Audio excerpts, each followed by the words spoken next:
আসসালামু আলাইকুম এভরিওয়ান, সবাইকে জুম্মা মোবারক। একটি নতুন সকাল নিয়ে আবারও শুরু করলাম একটি নতুন ব্লগ। দীর্ঘ 2-3 দিন খুবই অসুস্থতার মধ্যে আমার দিন কেটেছিল, যার কারণে আমি ব্লগ দিতে পারিনি। এতটাই অসুস্থ ছিলাম যে ব্লগ করার মতো শক্তি ছিল না। যাক, আলহামদুলিল্লাহ, এখন শরীর মন দুটোই ভালো আছে। তো চলে এলাম নতুন একটি ভিডিও নিয়ে। তো সবাই সঙ্গেই থাকুন আর উপভোগ করুন।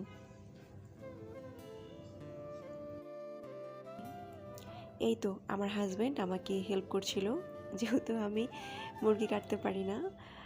অ্যাকচুয়ালি বলতে গেলে আমি মুরগি মাছ কোনোটাই কাটতে পারি না, সেটা বিয়ের আগে হোক আর বিয়ের পরে হোক।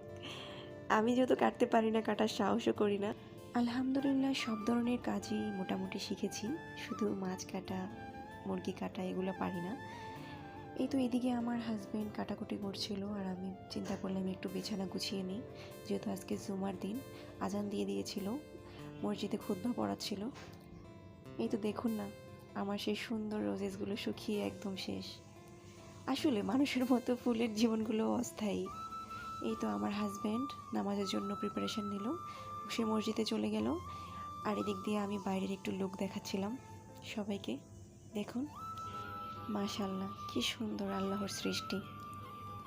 এই তো চলে আসলাম আমি রান্নাবান্নার কাজে। আমার গোছানো পুরোপুরি কমপ্লিট। এদিক দিয়ে আমার গোস্তগুলো কেটে কুটে আমার হাজব্যান্ড ধুয়ে দিয়ে সে চলে গিয়েছে। আমি রান্না বসিয়ে দিলাম, পেঁয়াজ কাঁচা মরিচ কেটে নিলাম। তারপরে আমি আরেকটা রেসিপি করব, সেটা হচ্ছে মাছের লেজ ভর্তা। আমি মাছটাকে ভেজে নিয়েছিলাম তেলে, তার সাথে 2টা কাঁচামরিচ আর কিছু পেঁয়াজ কুচি করে ভেজে নিয়েছি। আমি জানি ভর্তাটা এক একজন এক এক রকম মতো করে, আমিও পারি পাটায় যেটা বাটে সেটা, বাট আজকে একটু অন্যরকম করে করব।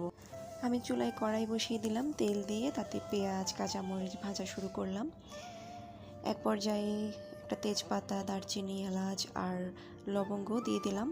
আমি তেলের সাথেই দিয়ে দিই, যখন পেঁয়াজগুলো আর কাঁচামরিচগুলো ভাজি তার সাথেই আমি তেজপাতা আর যে গরম মশলাগুলো সেগুলো দিয়ে দিই। আমার কাছে ভালো লাগে, তখন একটা খুব সুন্দর স্মেল আসে। তারপর আস্তে আস্তে আদা বাটা, রসুন বাটা, যত রকমের মশলা আছে, যেমন হলুদ, মরিচ গুঁড়া, ধনিয়া গুঁড়া, সামান্য একটু জিরার গুঁড়া, সব দিয়ে আমি তেলের মধ্যে মশলাটা একটু নেড়ে চেড়ে নিলাম। তারপর দেখলাম হঠাৎ করে জানালার পাশে আমাদের সেই উপাধি দেওয়া কাহুয়া কাদের এসে হাজির। বলছিলাম, কি ব্যাপার, দেশ ছেড়ে পালিয়ে গেছেন? এই তো এদিকে আমি একটু পানি দিয়ে আমার মশলাটা কষিয়ে নিচ্ছিলাম। দেখেন কি সুন্দর কালার এসেছে। তারপর আমি মুরগিগুলো দিয়ে দিলাম, একটু নাড়াচাড়া করে ঢেকে দিলাম। তারই মধ্যে আমার একটু খিদে লেগে গেছিলো, যার কারণে 2-3টা আঙ্গুর নিয়ে নিলাম খাওয়ার জন্য। কি করব, মধ্যবিত্ত পরিবারের মানুষ। এই তো এদিকে আমার মাছ ভর্তার জন্য মাছগুলো আমি কাটা থেকে বেছে নিলাম। তারপর এই তো আমার মাছ ভর্তা রেডি। অনেক অনেক মজা হয়েছিল, একটু ঝাল বেশি হয়েছিল, বাট অনেক মজা হয়েছিল।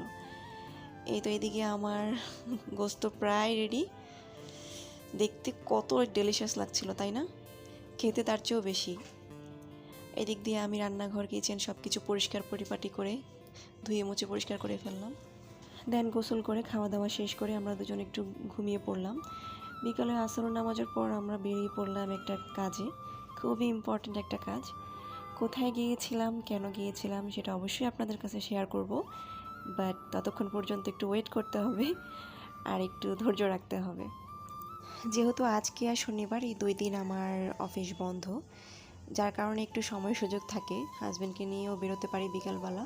টুকটাক কাজ থাকলে সে কাজগুলো শেষ করে নিই, তারপর বাসায় গিয়ে একটু বিশ্রাম নিতে হয়, কারণ রবিবার থেকে আবার আমার শিডিউল শুরু হয়ে যায় কাজের। তো এই তো আমরা আমাদের কাজটা শেষ করে বেরিয়ে পড়লাম বাসার উদ্দেশ্যে। তো ভিউয়ার্স, সবাই ভালো থাকবেন, সুস্থ থাকবেন, নাওজ কিংডমের সাথে থাকবেন, ফলো করবেন।